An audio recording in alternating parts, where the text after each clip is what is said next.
A whole new world. The Cave of Wonders. If there was a moon or sun in the sky, it didn't matter at all. Underneath the tallest tower in the palace was the deepest pit in Agrabah, the bottom of which was lit by a single torch. No sunlight, moonlight, or starlight had ever touched its depths. The bottommost chamber had been excavated in the dead of a black night by workers who were then murdered and buried under the very stone steps they helped lay, to preserve the secrets of the palace dungeons. There was only one door that led in. It was a windowless and triple barred. Beyond it were a dozen skeletons still shackled to the wall, left there even after they had decomposed like a forgotten detail in a fairy tale. Scurrying around these were rats that had never seen the light of the sun, and probably had something to do with the creation of the skeletons. Aladdin had only been there for a few hours, and hadn't quite let the oblivious finality of the palace get to him yet. He was still shocked by the events that had led him to him's being there. The princess, he muttered to himself for the 40th time. I can't believe she was the princess. I must have sounded so stupid to her. But maybe, just maybe, she liked him? A little? And for a moment, in the chilly, foul-smelling dungeon, there he was chained. Aladdin let himself dream of the life he would have if he was a prince. Then they could be together. He would have the girl of his dreams, and they would all live happily ever after. Of course, the fact that she was the princess was the reason he was in the dungeon. It was obvious. His imprisonment had nothing to do with the bread he had stolen. Somehow Jafar had seen them, had known a street rat was coming close to disgrading the royal daughter, leading her to a life of poverty, crime, and villainy, and had stopped it. Oh, she was worth it, though, Aladdin sighed, thinking about her eyes. Remembering the soft warmth of her hand, for a moment he had touched greatness. The tiny echoes of chittering erupted his thoughts. Abu? He asked incredulously, looking up. Very faintly he could see a tiny shadow of a monkey as it hopped from beam to beam, from stone to stone, while he made his way down to the bottom where Aladdin was.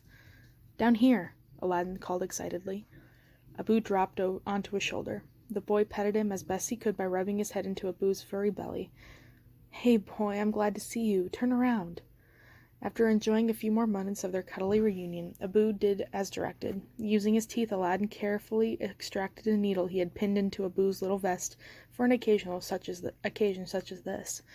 The little monkey wasn't just a distraction while Aladdin swiped things. The two had many, many other routines they had worked out over the years for getting out of, and into, trouble. Aladdin turned his head and strained his neck for as far as he could, working the needle into the keyhole of his right-hand monocle with his teeth and lips. It was a simple, crude lock. Obviously, if you were thrown to the bottom of the deepest dungeon on the palace, extreme measures weren't needed to keep you there, which was rapidly bringing Aladdin to the next part of his problem. Once his right hand was free, he easily undid his left. But where was he going to go from there? Abu chittered angrily. Monkeys obviously did not like being underground or in dungeons. It sounded like he was saying he had done his part. Now it was his human friend's turn to figure out the rest. Fast. Yeah, we're going. Let's get away from the palace as fast as we can. I'll never see her again, he said wistfully, more concerned with that than their immediate escape. He thought about how she had looked standing on the rooftop, pulling her hand and wind-blowing tendrils of her hair out of her eyes. She can only marry a prince. I'm a fool. You're only a fool if you give up, boy. Aladdin spun around. There was nothing but shadows and rats, but the voice was creaky and weak. Human, not ghostly. One of the other prisoners must have still had a little life left in them. Who are you? Aladdin called out to the shadows. Show yourself. There was the rattle of chains and the light scuffling sound of something bony and hard against the floor. An ancient man hobbled out of the dark. He seemed barely to have the strength to stand, much less move. There were no manacles binding him. There was a light left in his eyes, a crazy one. Aladdin found himself a little afraid of the strange spectre. I'm merely a lowly prisoner like yourself, the old man continued, revealing that he had most of his teeth, but they pointed in every direction, thin and yellow with age, like toothpicks. He used an ugly old piece of firewood as a cane and forced himself sideways with the shuffling motion of a crab. But together, maybe we can be more. He rubbed his fingers together suggestively, as if he was counting gold coins. Aladdin found himself relaxing. A man with a craze of greed in his eyes was something Aladdin was used to. I'm listening, he said. There is a cave of wonders, boy, filled with treasures beyond your wildest dreams. He stuck a gnarled hand into his threadbare robe. When he pulled out his closed fist, shoved it into Aladdin's face, and opened it, the boy almost fell back in surprise. Rubies. 3 of them, huge, dusty, and old, with the facets of one chipped and in need of the hand of a skilled jeweler, but rubies nonetheless. These 3 would have brought most of the quarter of the street rats, and the people who lived there as well. Treasure enough to impress even your princess, I would wager, the old man said with a crafty smile, taking them back and hiding them again. Aladdin felt a blush wash over his face quickly before disappearing. The rubies. He started to smile. There was more wealth than he had ever seen up close, enough to buy horses, fancy clothes, servants. And then his smile faded. Until that moment, Aladdin never would have imagined that limitless treasure wouldn't be enough for him. It doesn't matter how much gold or jewels I get, he said morosely. She has to marry a prince. I have to come from a noble family, a line of princes, or be granted the title and lands, which I can't really see the Sultan doing any time in the near future. The old man shrugged for a moment, frowning and wheezing as some undefined pain bothered him. Then he took a deep breath and stuck his face into Aladdin's. You've heard of the golden rule, haven't you? Whoever has the gold makes the rules. The man laughed, perhaps insanely. Perhaps he genuinely thought himself funny. Aladdin noticed as the old man's lips were spread wide with mirth that his only healthy-looking tooth was gold. All right, Aladdin said cautiously. It was true. Money bought almost anything. All the guards could be bribed to look the other way with enough gold or gifts. All the guards except for Rasul, of course. He was like a big, stupid rock of morality. Maybe sultans and kings could be bribed, too. Or haggled with. Maybe with enough gold, the title of prince could be bought. But why would you share all of this wonderful treasure with me? Catches. Like perfect girls turning out to be unattainable princesses, Aladdin was used to. Free treasure he was not used to, and highly suspicious of. I need a pair of good legs and a strong back, the old man said, tapping Aladdin's legs as solicitously as a camel buyer. Aladdin squelched a shiver of fear.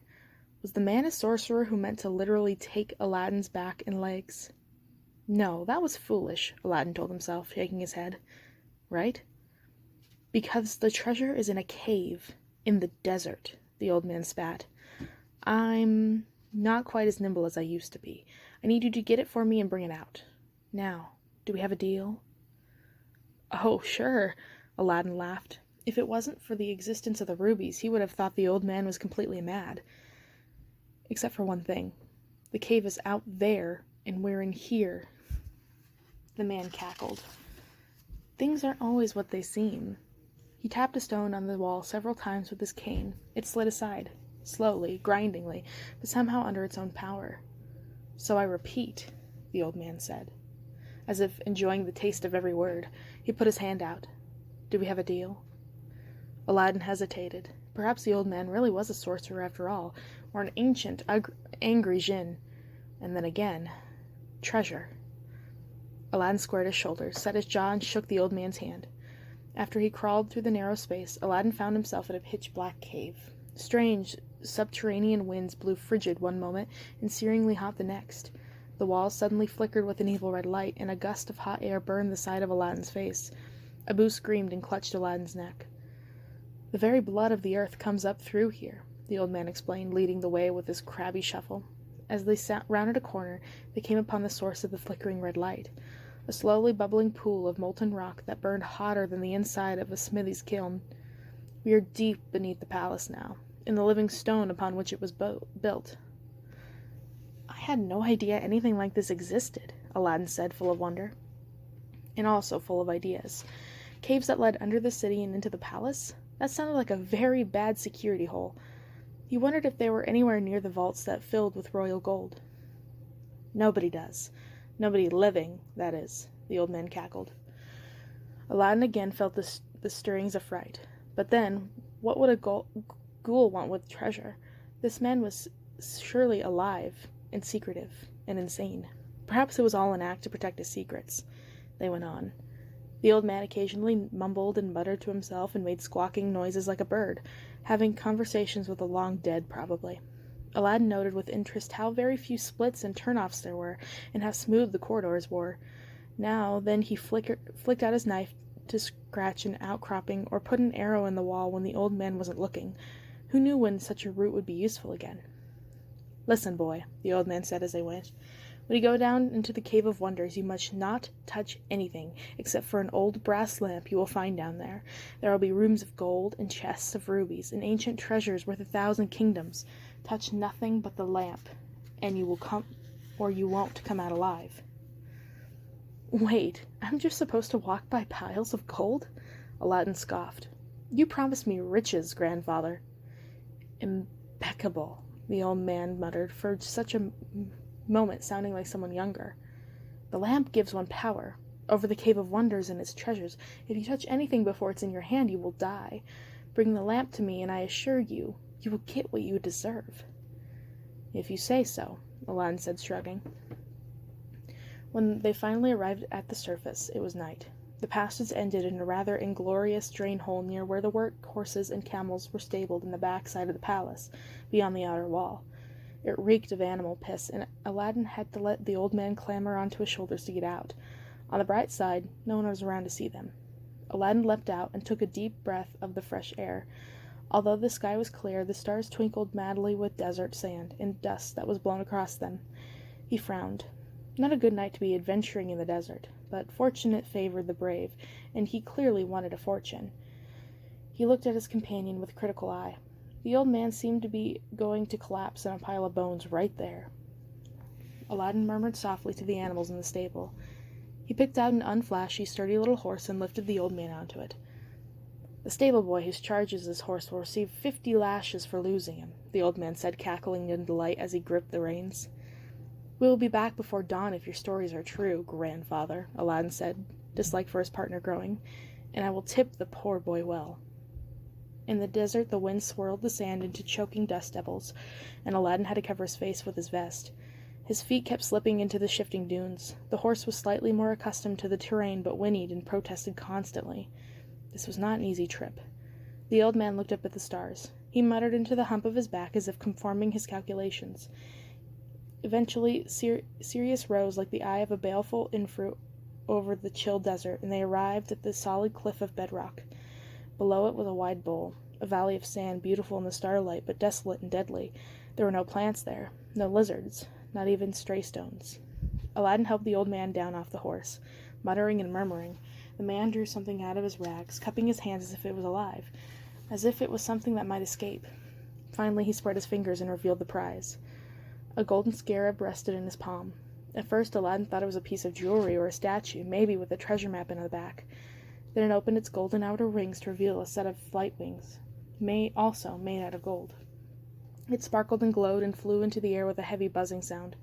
Aladdin jumped back. The beautiful, frightening thing flew off into the valley with the directness of something not entirely insect-like. It circled around a large mound as if deciding what to do, and then plunged deep into the sands. Almost instantly the dune slid forward in a disturbing way. Something large, something very unnatural, was rippling and rising in the surface. A giant stone head of a tiger emerged, moving and growling, tossing like it was alive. Aladdin prepared to run, but no more of the tiger appeared, just the head. It did not seem able to move and lacked the body of a sphinx. Its eyes glowed like twin suns. "Who disturbs my slumber?" It was hard to say if the words were actually spoken aloud. The ground rumbled, the sky thundered, the tiger roared.